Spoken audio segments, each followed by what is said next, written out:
अस्सलाम वालेकुम क्लास, कैसे हैं आप लोग? खैरियत से हैं? क्लास हमारा चैप्टर नंबर 10 स्टार्ट था, introduction and application of various processes in pharmacy. ठीक है, इसमें हमने इवेपोरेशन का टॉपिक स्टार्ट किया था कि इवेपोरेशन क्या होता है। वही जो हम सेकंड ईयर में एफएससी में मैट्रिक में पढ़ते आ रहे हैं। इवेपोरेशन केमिस्ट्री में सिंपल सा टॉपिक है, यानी कि बुखारात बनाना, हीट करना।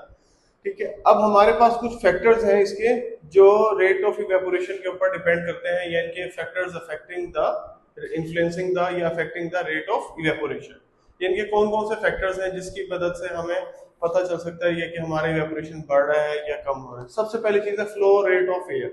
सही है, फ्लो रेट ऑफ एयर, जितनी एयर ज्यादा होगी इवेपोरेशन का रेट उतना ही ग्रेटर होगा, यानी कि greater the flow of rate greater will be the evaporation.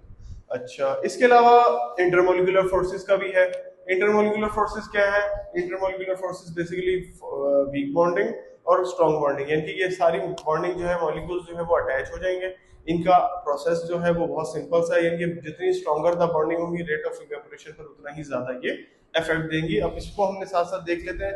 सबसे पहले हम इसको फ्लो रेट ऑफ एयर को हम बुक से देख लेते हैं। Higher the flow rate greater will be the evaporation. इसमें ये बात कर रहा है कि जितना फ्लो रेट ज्यादा होगा, जितना एयर का फ्लो ज्यादा होगा उतना ही इवेपोरेशन का फ्लो भी ज्यादा होगा। इंटरमोलिकुलर फोर्सेस क्या है? Stronger the intermolecular forces lesser would be the rate of evaporation, क्योंकि बॉन्ड्स आपस में एक दूसरे के साथ उसको अटैच करके रखते हैं, स्ट्रॉन्ग करके रखते हैं, इसलिए रेट ऑफ इवेपोरेशन जो है वो डिक्रीज की तरफ जा सकता है। इसके अलावा है सरफेस एरिया।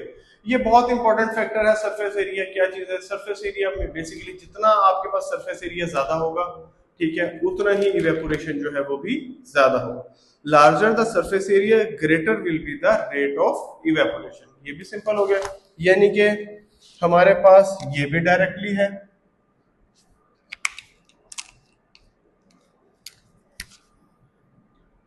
ठीक है, ये भी डायरेक्टली है।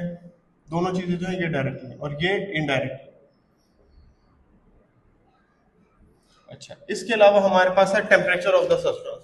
टेम्परेचर ऑफ द सब्सटेंस क्या है? यानी कि देखिए, आपने टेम्परेचर जो देना है वो किस तरीके से देना है। आप जितना इवेपोरेशन का अगर आपने रेट इंक्रीज करना है, जैसे हम कहते हैं ना, हम बॉइलिंग पॉइंट के लिए जितना टेम्परेचर इंक्रीज करेंगे उतनी ही जल्दी हमारी बॉइलिंग पॉइंट हो जाएगी। तो इसी तरह टेम्परेचर का भी डायरेक्टली इफेक्ट है। जितना आप टेम्परेचर ज्यादा देंगे इवेपोरेशन का ऑटोमेटिकली जो रेट है वो ज्यादा इंक्रीज हो जाएगा, यानी कि greater the temperature greater will be the rate of evaporation. Third number पर है, उसके बाद है फोर्थ नंबर पर है डेंसिटी।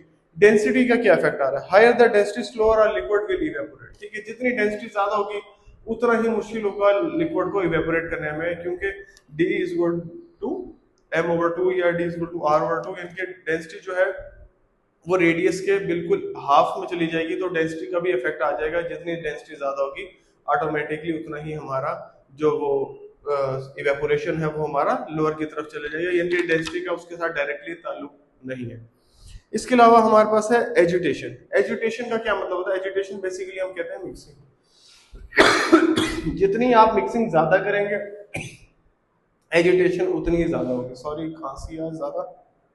इसके अलावा एटमॉस्फेरिक प्रेशर। एटमॉस्फेरिक प्रेशर का भी रेट ऑफ इवेपोरेशन के ऊपर इफेक्ट होता है। जितना ही rate of evaporation will increase will decrease in atmospheric pressure. जितना एटमॉस्फेयर प्रेशर बाहर होगा, डेफिनेट सी बात है रेट ऑफ इवेपोरेशन उतना ही डिक्रीज हो जाएगा। इसके अलावा है लास्ट नंबर पर कंसंट्रेशन ऑफ सब्सटेंसेस।